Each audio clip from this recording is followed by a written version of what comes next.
Do you support a two-state solution? Is that your idea? Look, yes. No, but this no, let's stop. Stop. What's in the air? You know what's in the air. You know what's in the air. You know what's in the air. It's possibility. It's possibility. It's possibility. It's possibility. All right, so Krystal Ball had an interesting exchange on Breaking Points where she talked to U.S. Rep. Adam Smith, who is a Washington congressperson.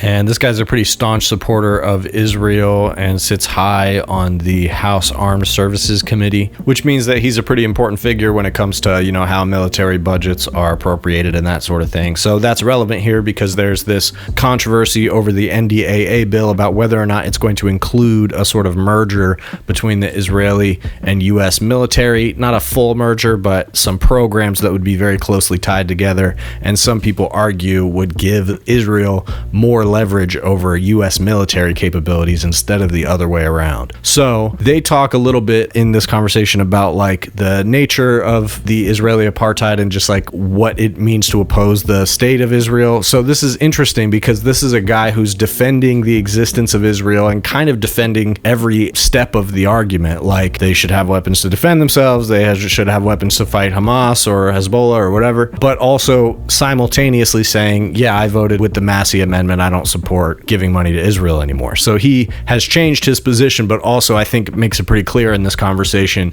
that he would fold in an instant on that, and as soon as the political winds are blowing the other way, he will go back to supporting Israel. So on top of that, he is just unbearable in this conversation and tries to talk over Krystal Ball the entire time as a way to try to control the conversation. I'm not sure what type of preparation he got going into this. Maybe he felt like it was going to be very combative, so he just came out swinging, but he ended up making himself look terrible here. So here is him arguing in favor of Israel with Krystal Ball. And yeah, it comes down to a fundamental question. Does Israel have a right to exist? Now, I'll tell you, and this is absolutely the DSA position, is that they don't. Okay. Well, let's pause on that. I want to get to the DSA, and I want to fight you on all of this, but I want you to get to your point. I got to get through this. Yeah. I got to get through this. Okay. So you know, if you have a situation where Israel is threatened on all sides, and I know it's like, well, no, it's not saying they don't have a right to exist, just they have to let all the Palestinians back in, and then effectively the Jews no longer control Israel. Okay. Well, I'm sorry, but don't you, isn't the idea of equal rights for all ethnicities something that you, in theory, support as a Democrat? Well, sure, but the practical result of this is, if you say, there should be equal rights within Israel, but if Israel allows it, they cease to exist as a country. No, they cease to exist as a Jewish ethno-state. That's very different from ceasing to exist as a country. Oh, come on. Hold on. Stop. My other question was, why is no, we got to drill down. An issue for U.S. taxpayers? We got to drill down on that. Okay. All right. They cease to exist as an ethno state. So basically, Jews would live in Palestine and be governed by the Palestinians, by the Arabs. Okay. And maybe that's just what has to happen in the minds of some people, but understand the consequences of it. Understand why Israel was created in the first place, so that the Jews would have some place to go, okay? Right, and but to just blithely say, well, yeah, it'll go away and it'll be fine. So that's point one. Well, first of all, you're mischaracterizing my position, but what is your position? What is your position? Second of all, you're ignoring that Israel was not created in a land with no people. No. I know it wasn't. There were people there that were displaced. Right. Very few countries ever were. The Nakba. Yeah. At the peak of the Gaza onslaught, you had a complete siege. You had entire neighborhoods that were leveled. They created the largest population of child amputees. Do you have any regrets about your votes during that time period? I don't, because everyone forgets about October 7th. Everyone forgets about what Hamas and Hezbollah and Iran have done. And their desire is to wipe out the state of Israel and all the Jews living there. Is that not? I mean, that's in Hamas's charter, and Hamas is still extant. They're still doing that. I don't like the way Israel decided to defend themselves, but the solution being proposed is, and this is the consequence of what you're saying is, sorry, we had this idea back in 1948, we were going to give you a state, and that way you could protect yourself against all these attacks. Didn't work out, so go back to Europe, go wherever. This just isn't going to work anymore. I think the question, and I don't think you understand how difficult that is to just go, Yeah, I guess that's fine. Because No, I think the question, let me, and this is not, this is my Right. perspective, but I think this is also what the Democratic Party base in particular, and most of the country view at this point, is why should our tax dollars, given all the things in the world and all the things in our country, why I voted that should be, that's why I voted for that the could Massey be, Amendment. spent Why I in voted much for the more Massey effective Amendment. ways. Exactly. Why should that be going It shouldn't. to prop up an ethno-state that is an apartheid state? And I wonder if you agree with that characterization, that has been committing, if you don't want to say genocide, certainly war crimes with that tax money. But that's fine. Yeah. Yeah. Look, no, that's why I voted for the Massey Amendment. I don't think we should be sending that money over there. But look, I have concerns about Hamas, about Hezbollah. Do you support a two-state solution? Is that your idea? Look, yes. So how do we get there? No, how but do we get there? No, see, that's, stop. Hold on. I can answer this How for do we you. get there at a time? No, hold when on. you have settlements that have made it effectively impossible. There's something I have to displace how many explain before Jewish all of this settlers makes sense. in order to create a Palestinian state. Look, let's go back to what you said. I support a two-state solution. I am also aware of the fact that it's probably no longer possible. You didn't let me get that part out. Okay, which is really kind of important to this whole conversation. I would agree, yeah. And it's very disappointing. I mean, and there's a lot of blame to go around for why we got there. Yes, I would like to see a two-state solution. I am not naive, as you just described, to know that it's simply not on the table at this point. And that creates a massive, massive problem. But the idea, again, that the easy solution is, okay, we get rid of the Jewish ethno-state, and the details of how Israel is currently running, their country, there are Arabs in the parliament, but there are parts of it that aren't. Okay, so we get rid of that. Okay. So what's your idea for what replaces that? You say you're not convinced that it would be a Hamas-run thing. Well, I've offered that. Listen, I really honestly think that this is something for Palestinians and Israelis to decide.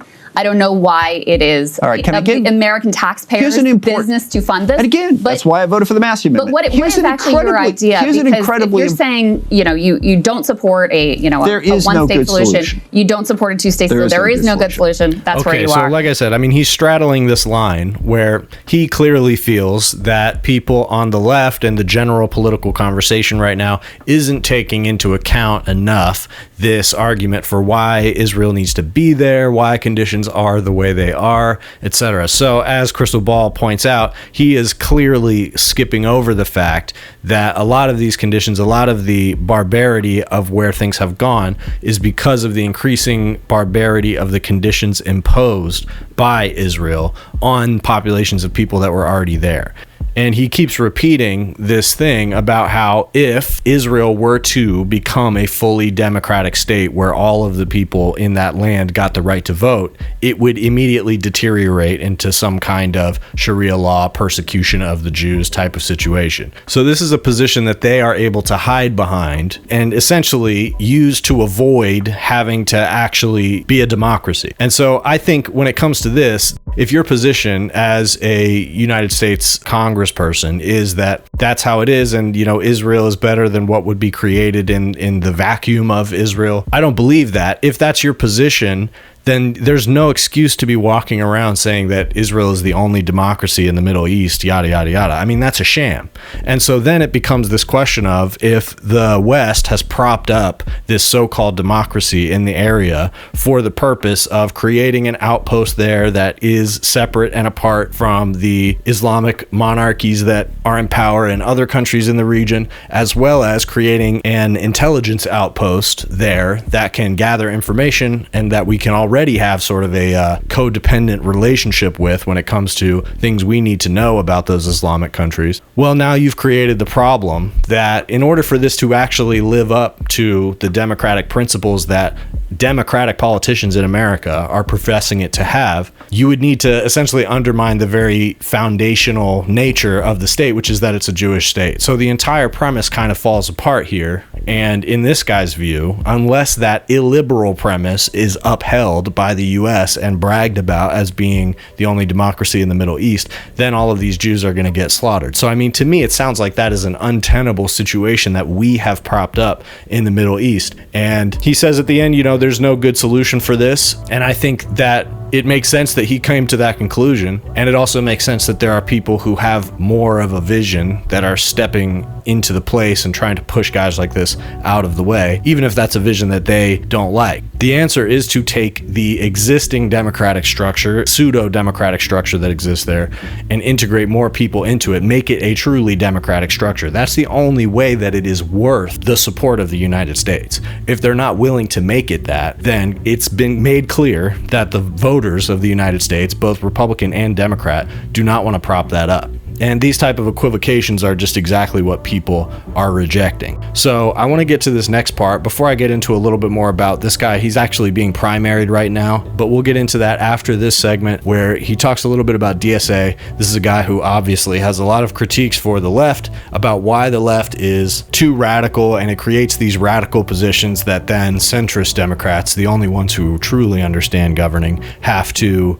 defend, and that's why they lose to Trump. So I'll get into all of that in a second. Here is them arguing about DSA as well as his position on abolishing ICE. So you've argued both from most of your argument against the DSA thus far, I think you could characterize as an electability argument. You think No.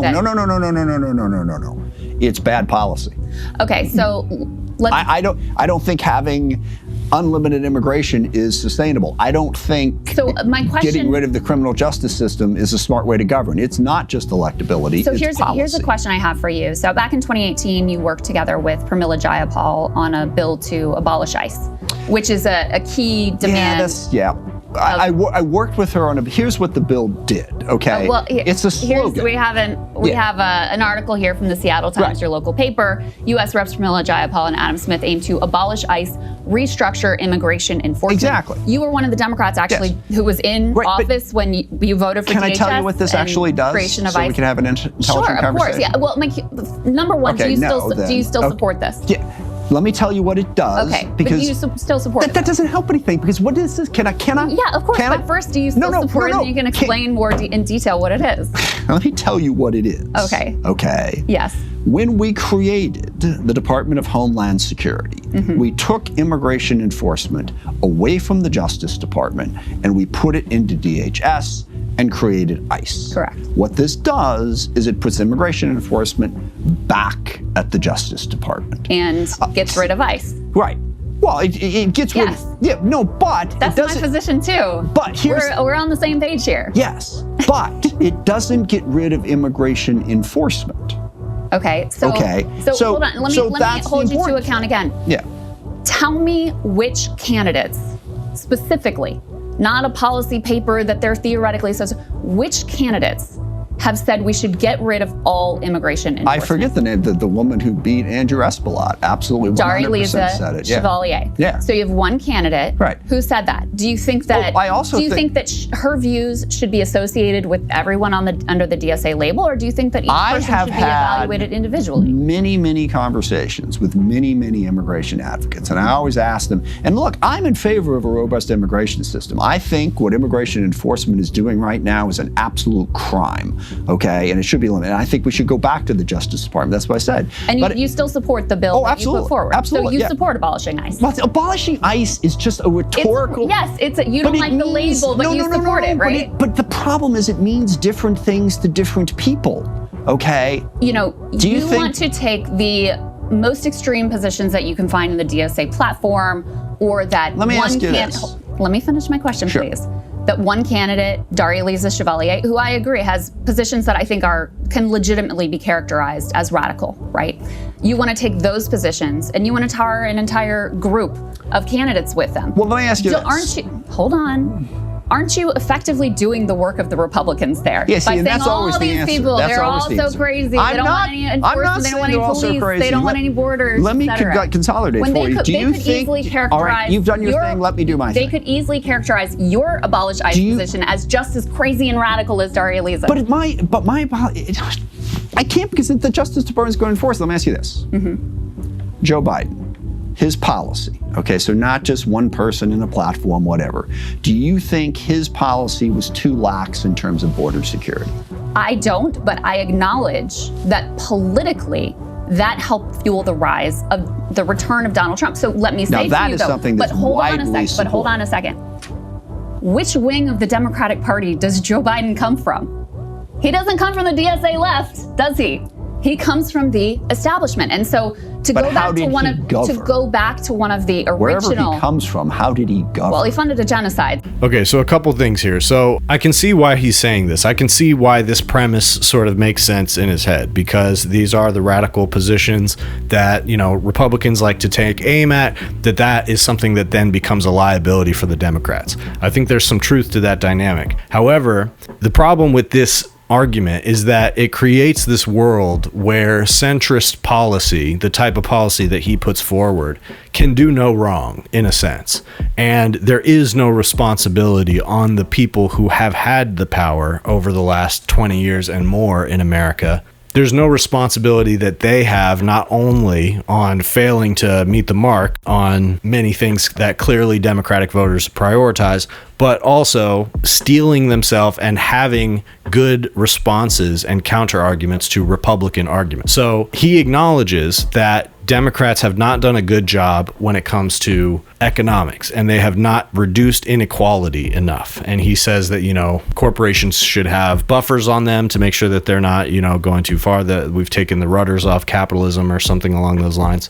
But then instead of focusing on that policy and embracing the brands that people associate with that policy, what he wants to do is he wants to pick apart that policy branding, even when it's policy that he supports, because he views it as annoying and inconvenient that he has to deal with attacks from Republicans on that. She's trying to make the point to him that you're going to deal with those attacks anyway. They're going to paint all Democrats with a broad brush. And while it's true that if there's more of them that are actively saying things or agitating like that it could make it easier to characterize the Democratic Party that way. But a party that does not have any of that radical activity in it is a complete dud. That is what we've had for the last 20 years, and that is a failure of a Democratic Party. That's what this guy is failing to see, is that without that type of agitation within the Democratic Party, you have something that is not able to excite anyone. Kamala Harris excising that type of radical and agitating energy anywhere from around her campaign is the reason why her campaign lost. Those are the people who know what the voters want, and that's why they have more momentum right now.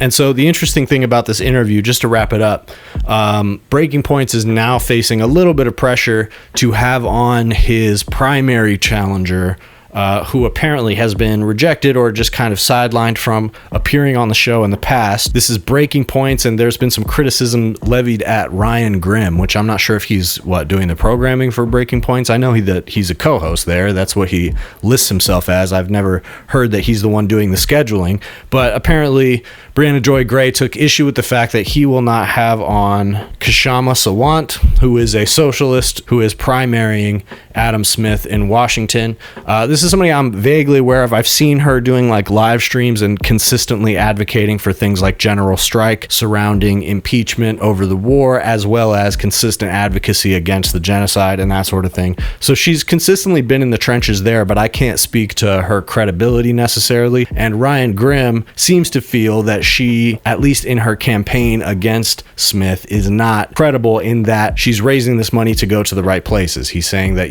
he's asked them for polling before to show that it's a serious campaign and has not gotten that polling, even though they've raised a significant amount of money. So he seems to acknowledge that they are able to raise a significant amount of money. She has the support behind her to do that. It seems like maybe she has polling, but it's not very good. Shows her polling at 1% or something like that. And so she doesn't want to present that. Whereas it's true that, some appearances on these shows could help her reach more people and help her polling, although I don't think it would be a magic wand. So I think they should have her on, and they probably will. I think they're under some pressure because of this interview. I mean, they had this guy on, they should have her on. I don't think it would necessarily be a saving grace or decisive in her campaign, because this is someone who's running as an independent outside of the Democratic Party, which is great, but we've seen that there just isn't as much infrastructure there, and the more successful electoral momentum seems to be running socialist candidates within the Democratic Party at the moment. So having her on shows like this would be significant, but I also think it's a valid concern that if there's a focus on distancing from the successful organizing project of DSA, that doesn't seem electorally serious from a certain perspective. So we'll see. I think they should have her on and find out. I'm in the pocket, and they know they can't slow it, can't stop shit. How the game so cold, so toxic, can't drop cause they're in somebody's pocket. For me that's not it.